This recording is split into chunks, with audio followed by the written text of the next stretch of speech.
The movie kicks off by introducing the story of Sharkboy, revealing that he wasn't always part shark, part human. Initially, he was known as a marine scientist due to his vast knowledge, which he gained while working alongside his father. They lived together in a research laboratory situated in the middle of the ocean. Sharkboy dedicated his time to studying all kinds of sharks, earning him the nickname from his father. His passion for sharks was undeniable. He fed them all their favorite foods, including sushi. He even named them, giving each one a unique identity: Udi, Miliko, Bigwig, and the massive Kraken. Kraken was the largest among them, appearing gentle but incredibly dangerous. If he caught you, escaping would be nearly impossible. One fateful day, a powerful storm struck, completely destroying the laboratory. Both Sharkboy and his father managed to survive, but they were separated, each ending up on a different boat,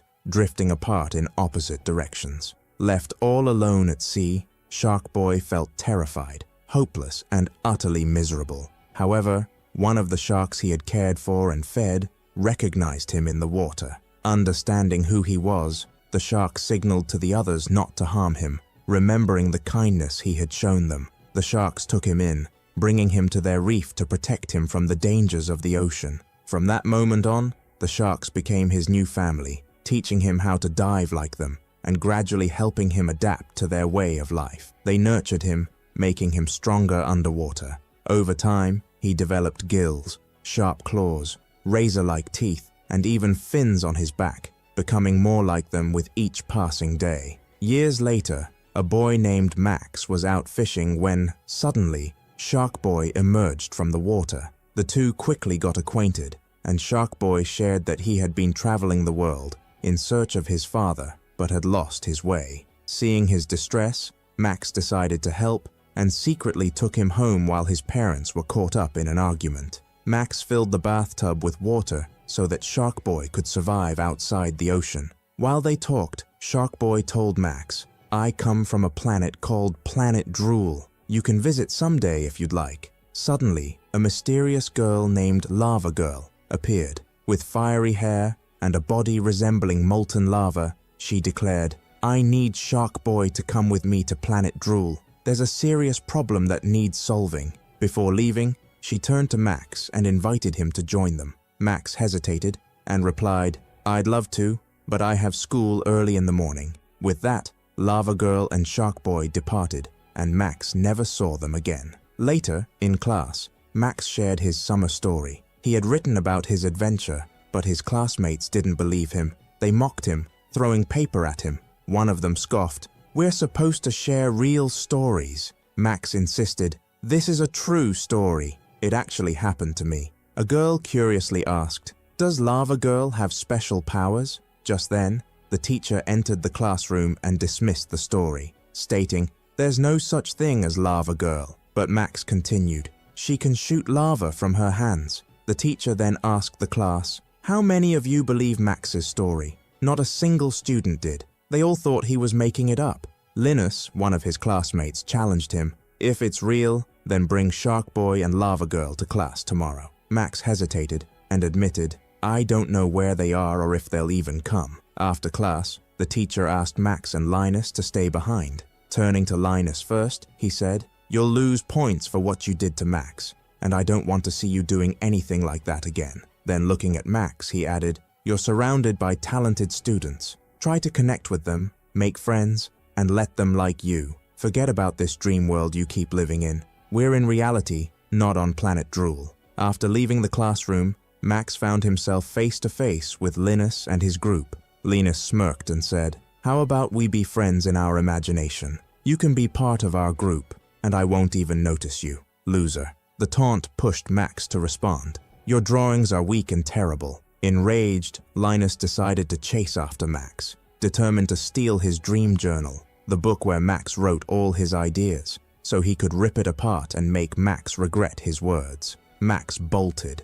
but Linus and his friends ran after him. While fleeing, Max stumbled and fell, hurting his leg, giving Linus the perfect opportunity to snatch the journal. Holding it up, Linus sneered, "I'll give it back to you tomorrow." But first, I'll read everything inside and show everyone your ridiculous little drawings." That night, as Max slept, he was startled awake by a mysterious voice whispering, "Open your eyes, Max. Feel us. Dream and imagine whatever you desire." Shaken, Max sat up, trying to make sense of what he just heard. Noticing footprints on the floor, he followed them to the kitchen. There he found a half-empty glass of milk and a piece of bread with a bite taken out of it. Examining the teeth marks closely, he muttered, "Sharkboy and Lavagirl." Just then, their shadows flickered on the wall, but when he spun around to look, they had vanished. At that moment, his father entered the kitchen. Assuming there was an intruder,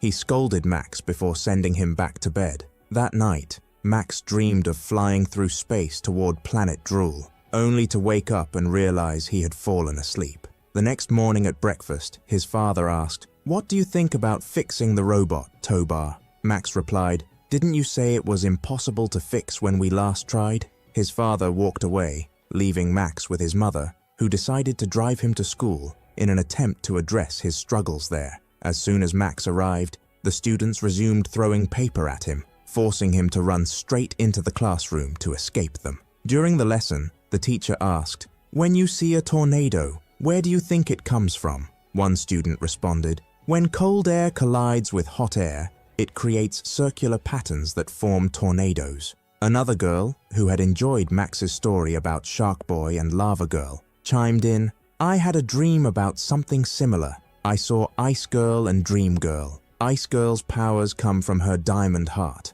But before she could continue, the teacher snapped her notebook shut and declared, "No more fantasy stories." However, he was soon taken aback when he realized that nearly every student in class was excitedly discussing superheroes and imaginary adventures, just like Max had. At that moment, Max entered and saw the girl who had liked his story. Wanting to help, he said, "Take my seat, because you sit under the fan and will catch a flu." Before he could process what was happening, the teacher raised an eyebrow and said, "Are you flirting with my daughter?" Shocked to discover she was his daughter, Max panicked, scrambled back to his seat, and kept his head down.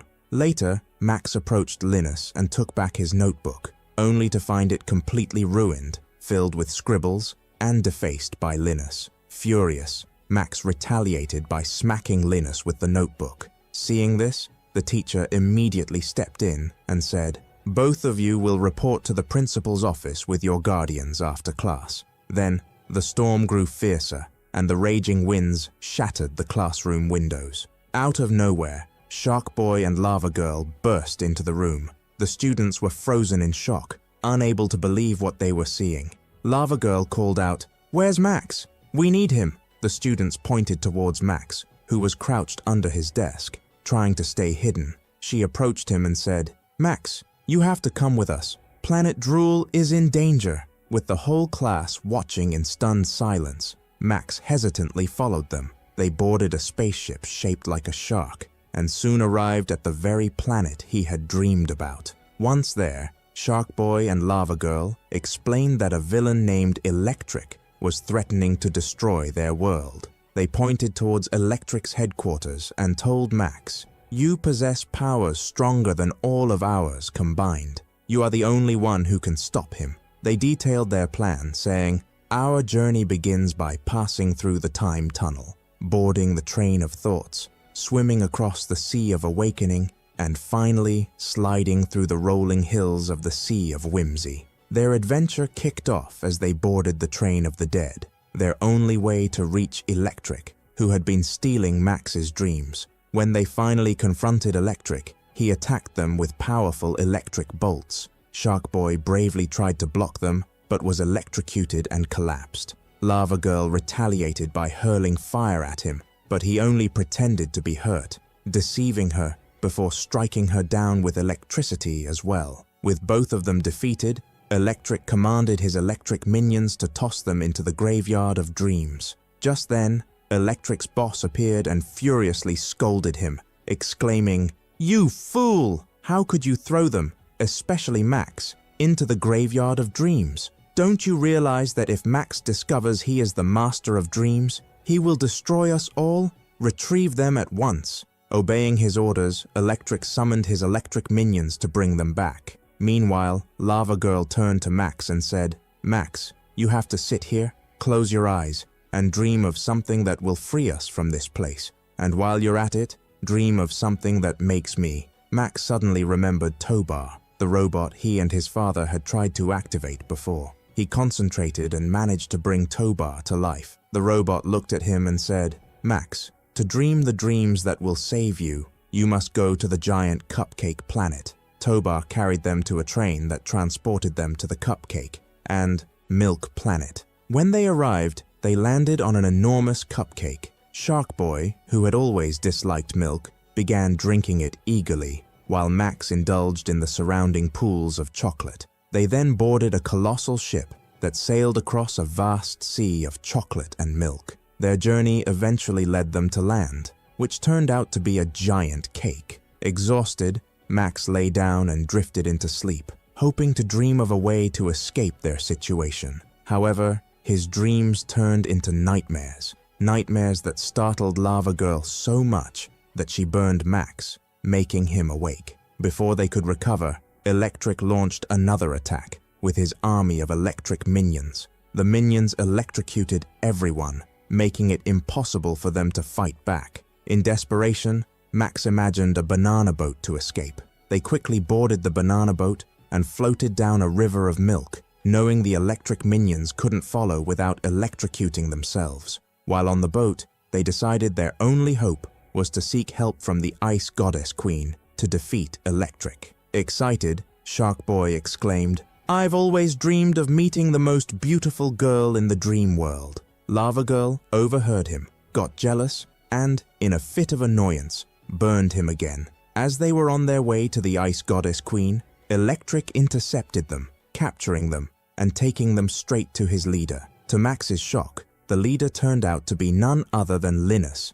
his classmate. Frustrated, Max confronted Linus, exclaiming, "How could you leave the classroom just to invade my dreams?" Linus had gained control of Max's dream notebook and was using it against him. Linus locked Max and his friends in a cage, planning to use the notebook to dream up new traps for them. Annoyed by the constant loud music playing around them, Sharkboy let her frustration take over and bit through the bars of the cage, breaking them and freeing everyone. Max then faced Linus head-on, determined to take back his dream notebook. Each time Linus read a passage, it materialized into reality. Eventually, Max seized the notebook and decided to take advantage of it. To Lavagirl's delight, he created a high-speed, super-powered motorcycle just for her. Fascinated by the notebook, she attempted to explore more of its secrets and unlock her true abilities. However, as soon as she touched it, the notebook burned in her hands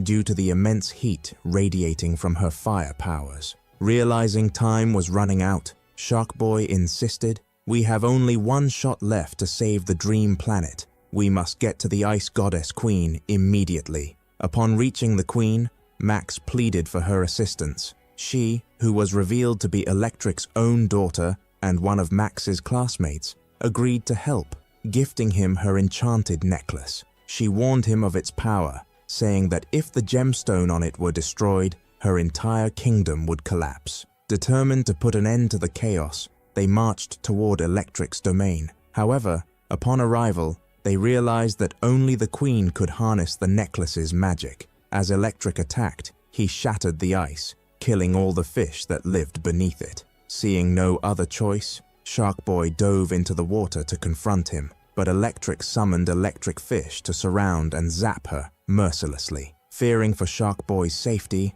Lavagirl plunged into the water to rescue her. She managed to pull him out, but in doing so, her fire was extinguished, causing her to lose her powers. Just then, Sharkboy resurfaced, his expression shifting when he saw Lavagirl weakened. Knowing he had to act fast, he carried her and sprinted at lightning speed toward the volcano. He knew that the fire inside would help her regain her strength. As he reached the volcano's peak, he threw her into the crater. Moments later, Lavagirl emerged stronger than ever, her body radiating heat more intensely than before. At that exact moment, Max also awakened a new power within himself. He became incredibly fast, empowered and ready. He charged toward Linus, and the two engaged in an epic battle. They unleashed their powers, summoning everything from chocolate and candy to, strangely enough, human skulls. Meanwhile, Sharkboy went after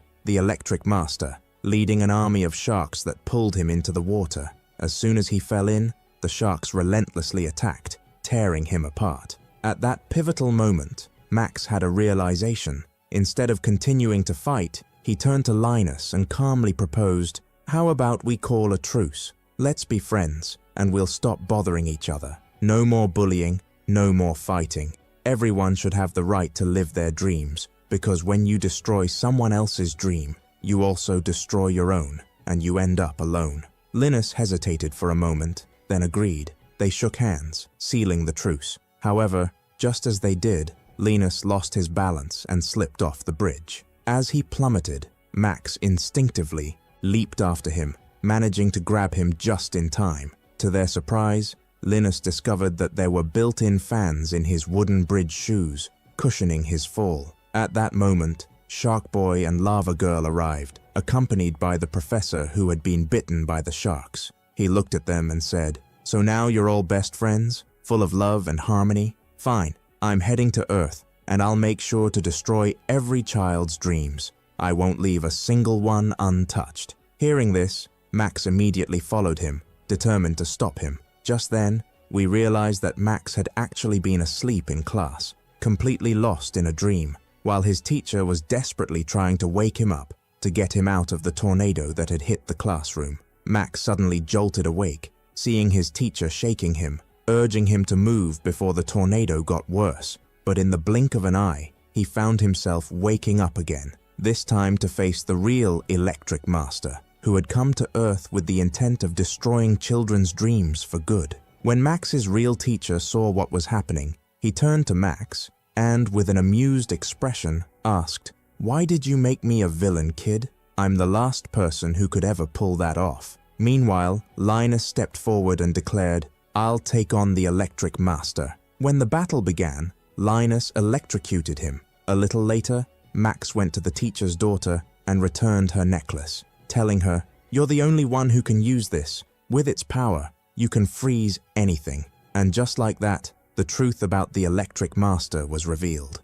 As soon as she put the necklace on, she gained incredible power and froze the Electric Master solid, completely defeating him. The entire class erupted in cheers as snowflakes began falling, filling the air with excitement. The children ran outside, laughing and celebrating the magical snowfall. From that day on, everyone believed Max's stories, and no one ever teased him again. Sharkboy became the undisputed ruler of the ocean, living among her beloved sharks. Lavagirl made her home among the fiery volcanoes, though she would sometimes walk across the sea, guided by Sharkboy. As for Max, he finally managed to fix Tobar, turning him into a real, fully functioning toy, ensuring that that's the end of the movie. I hope you all had fun. Don't forget to hit that like button, and if you haven't already, subscribe to the channel and activate the notification bell so you never miss a new video. See you soon. Goodbye.